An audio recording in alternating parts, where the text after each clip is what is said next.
Okay, Assalamualaikum warahmatullahi wabarakatuh. Very good day. So we are going to continue our lecture on the microprocessor BEKC 3503, and today's lesson we are going to learn about the memory sections, and this is where most of the students confuse because of the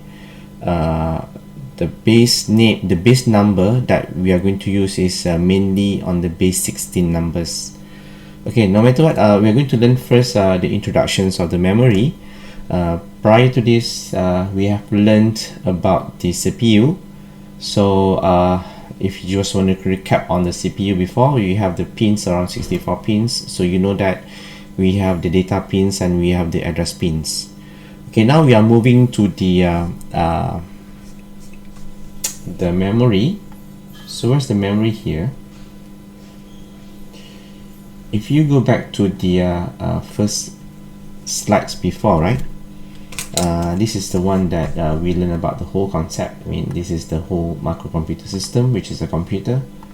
So the memory will be over here, which is the RAM. You are going to slot this one a RAM. Okay, so the CPU will talk to each other between the RAM, and this is where normally it stores most of the data and the executions instructions when the system is running.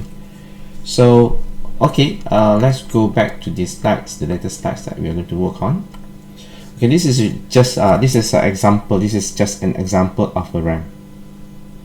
Looking like this is not that easy to understand, but we are going to represent it later how to work on like this.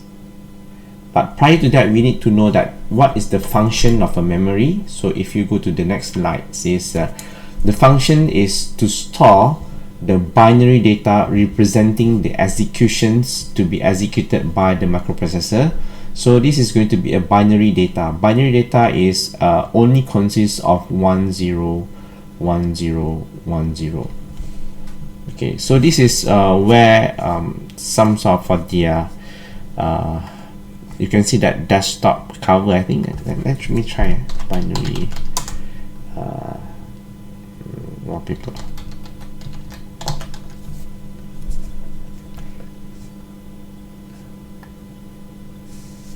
If you know about the film on the matrix film, right? So this is considered the background of the matrix movies, the trilogy, and you can see that this is about 10 10 10. So this is what we call a binary numbers over here, because the number is only consists of only 0 or 1. Okay, then you can convert this number to a new number.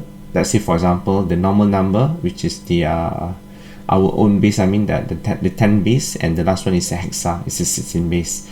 So the memory is only using the binary numbers, which is 10 10 10. It's either these two numbers only. Alright, that's the first function.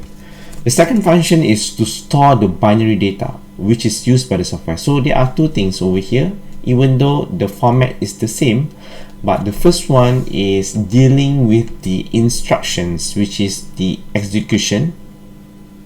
Okay, this is the instructions. All right, and the second one is just a data, store the data, which is a data. Okay, there are two things, right? So the operations is controlled by the control units, such as the signal received either is used for the read or write process. So you can read the memory, and also you can write back the contents of the memory. So you just imagine that a memory is a place for you to save something. Okay, you can put somewhere over there, and then you can erase it, and then you can write a new one by giving some instructions. So the size of each memory, okay, the size of each memory is 1 byte, is equivalent to 8 bits, and each of the bit is only either 0 or 1, which is the same. Again, this is we are going to stress this one. This is going to be a binary number. And the next fact is each of the memory will have its own unique address location. and the total memory can be accessed by the CPU based on the formula 2 to the power n, where n is an integer which refers on how many address pins on the CPU. And for the case of 68K, last time in the lecture, when you look back at this particular pins, the address pins you have is only 24. So this is the limitation where how many of rooms or how many places in the RAM the CPU can access. So I'm going to show you how it works. Okay, let's put it this way first. Let's look at this one first. Alright, so this is your RAM. You just imagine that this is the RAM that is going to be communicate with your CPU. So CPU is over here, and this guy is going to communicate. Okay, first thing first, your CPU right now, just now for 68K, right?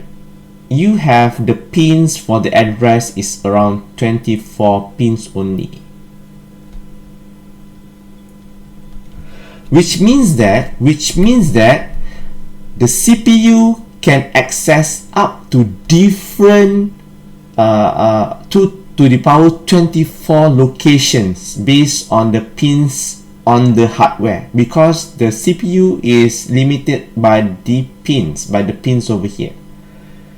So what does it mean for 24 pins? So for example here, let's say when you want to generate one address, which is can be like this, it can be 0 0 0 0 0 0 0 0 0 0 0 0 0 0 0 0. This is how many already? 4 times 4, right? This is going to be a longer one.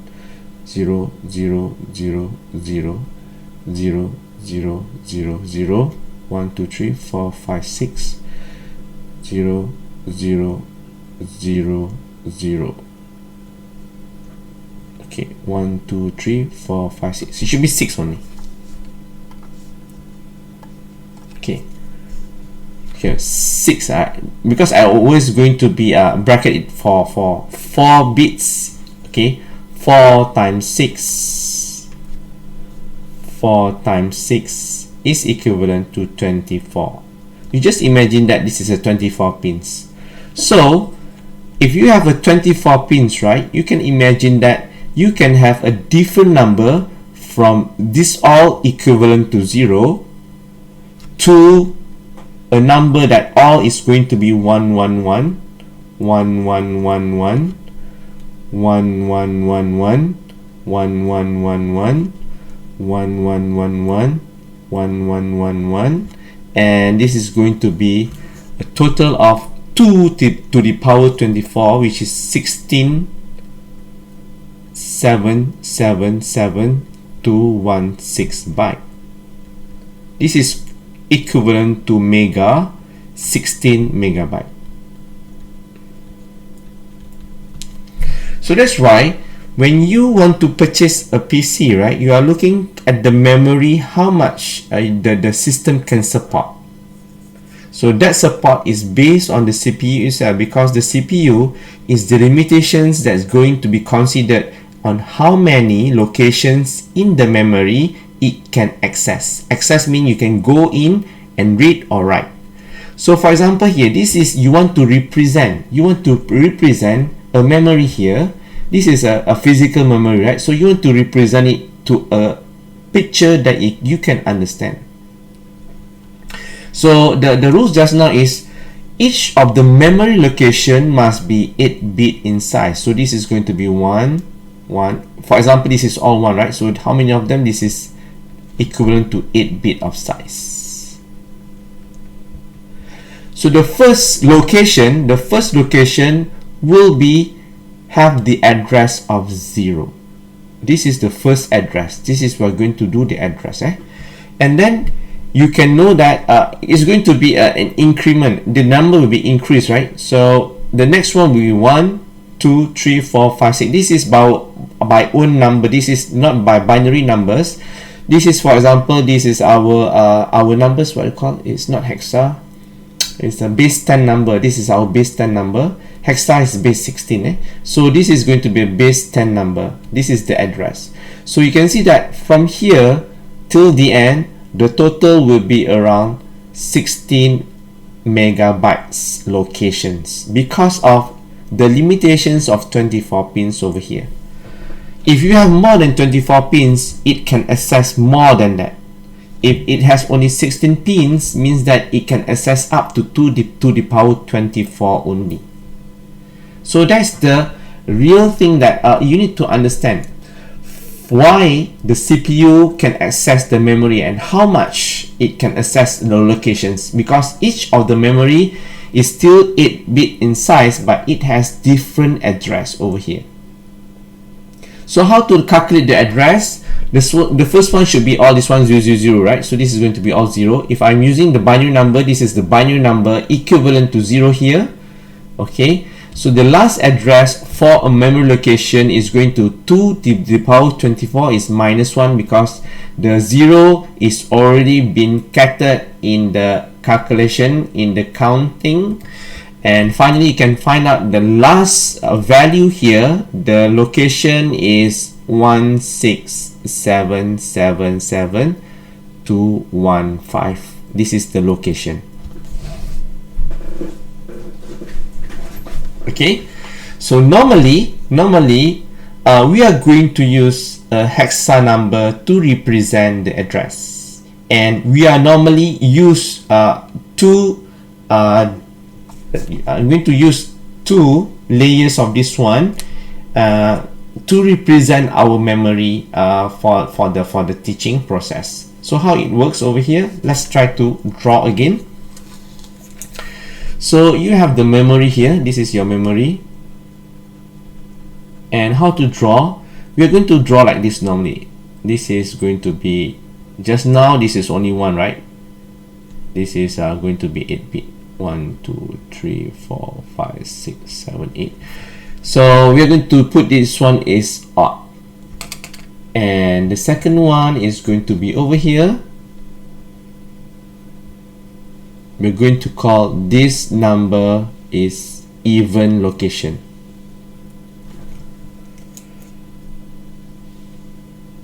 Still 8-bit in size. This is also 8-bit in size. The thing is, we are not going to draw like one line single over here, but we are going to do here and next one here and then come back here. So it means that right now the location is going to be flip-flop from odd and even location.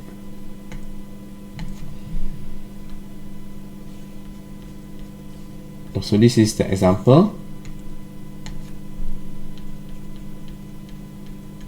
Okay. The first location address will be going to be 0. The second one will be 1. Oh, sorry, this one should be even. Sorry, this one should be even. This one should be odd. And then this is going to be 2. This one going to be 3, 4, 5, and the list continue up to the end. This one will be going to be the last one just now, which is the number 16777-215. This one going to be 16777-215. This is the address of the memory. Okay, so what is the thing that we need to understand here? Okay, fine. So right now you have this number, right? You have these binary numbers, and then you have the base 10 numbers. Base 10 is our number, and the last one is hexa numbers. So normally when we play with the memory, we are not going to use the base 10 number. We are not going to use this number. We are going to represent this number as the hex number. Okay, if you go back and do the revision of these 3 types of numbers, right? So let me make a very fast one, right? So for binary to hexa. Let's play this number first. Okay, so you have a binary, you have 0. This one also you have 0, and then you have 0 over here. For number 1, 1 is 1, base 10 is 1, hexa is also 1. So 2 is equivalent to 1, 0. This is going to be 2, and this is going to be 3. 3, this is going to be 1, 1. This is going to be 3. This is going to be 3. Up to the numbers 10. Here 10. 10 is going to be 1, 0, 1, 0. Is it correct? So this is going to be 1, 2, 4, 8. 8 plus 2 is equivalent to 10. Correct. And the hex is not going to be 10. The hex is going to be A. That's the value. So let's look at the calculator.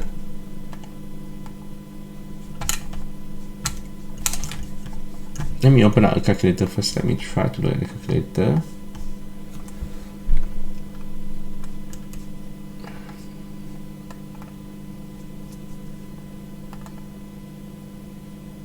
Okay, see you.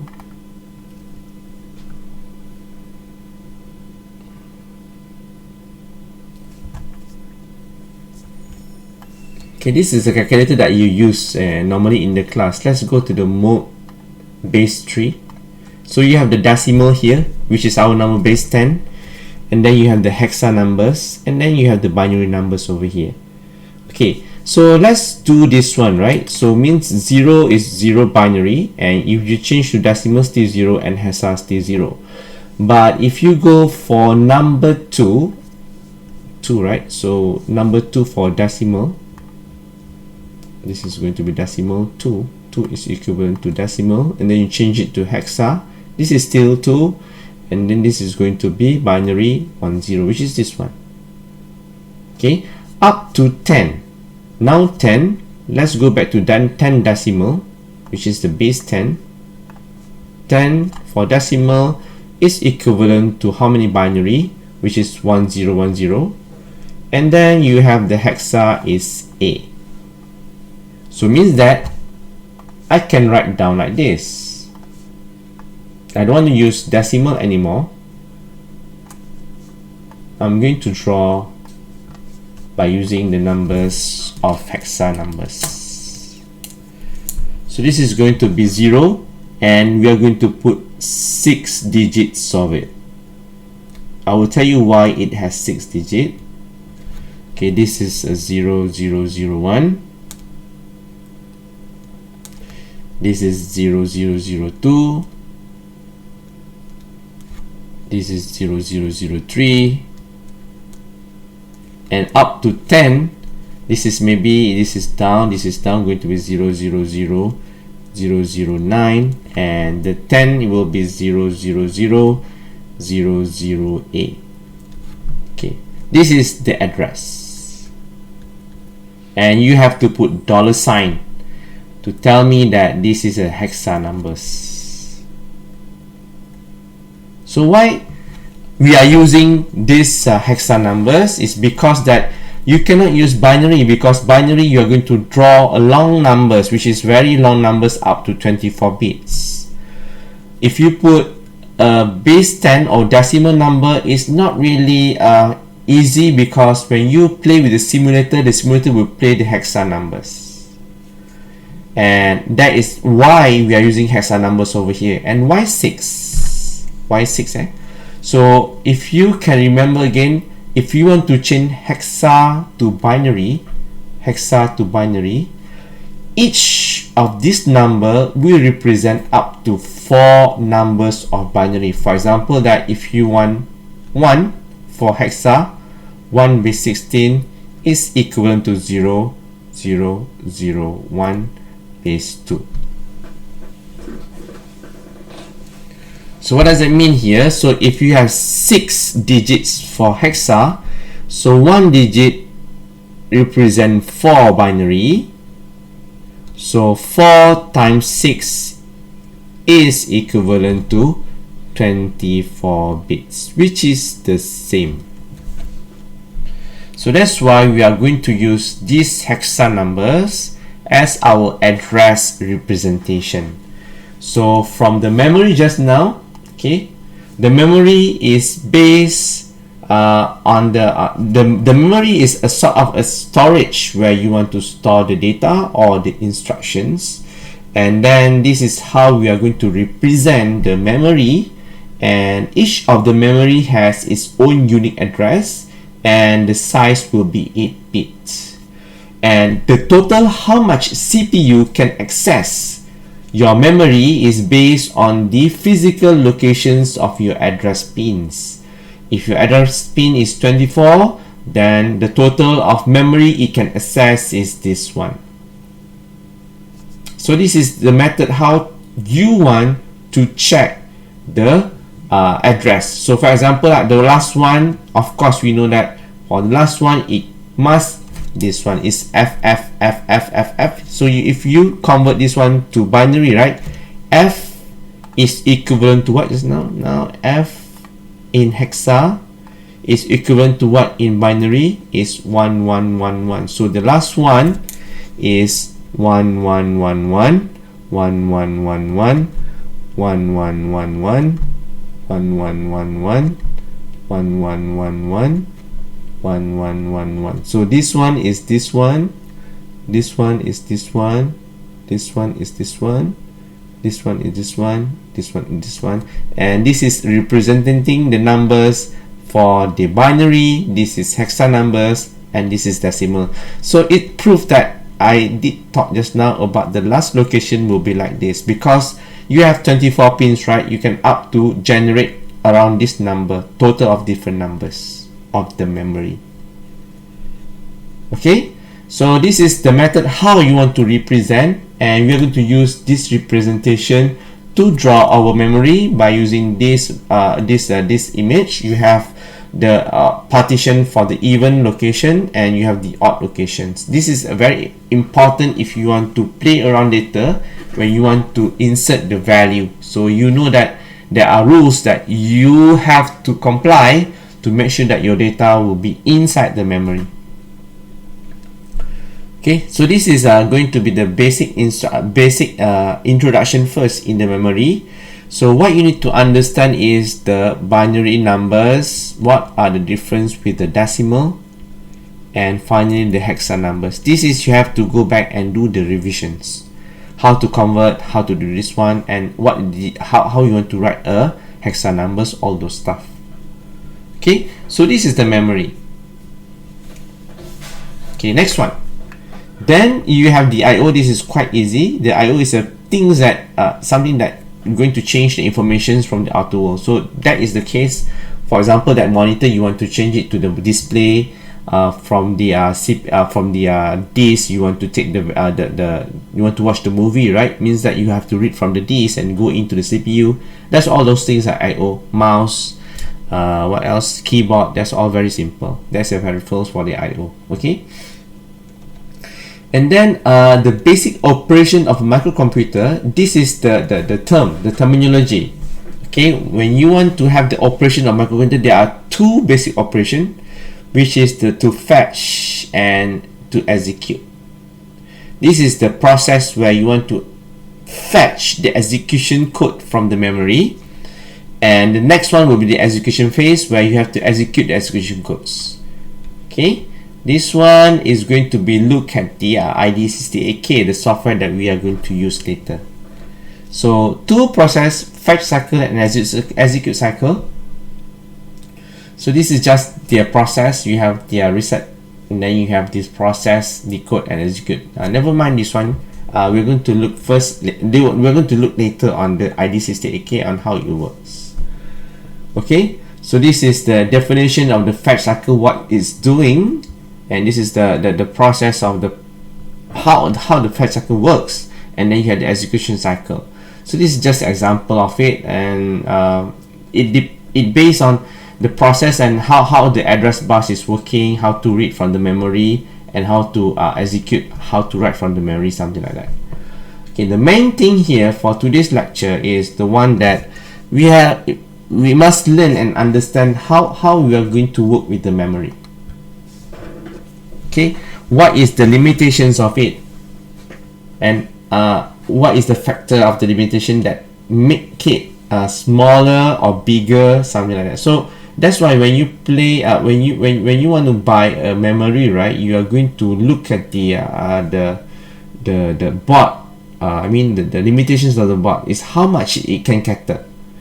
So if you are buying a bigger memory but your CPU cannot access it, for example, so you have your CPU at 16 pins, but you are buying a memory which is quite very big, very high numbers, means that it's up to 2 to the power of 24. Means this is the one. Means that half of it, not half, around this area, you cannot access it. Means the CPU cannot access and get the address. It cannot, because the limitations is coming from the physical 16 pin from the address pin. But for the case of 68K is 24 pins. So means that's why this is how the calculation works. Okay, so I think that is for the introduction first. Let's try to do the example and the assessments in the Microsoft Teams. Okay, thank you very much. We're going to look at the next lecture. I'm going to work on it. Thanks.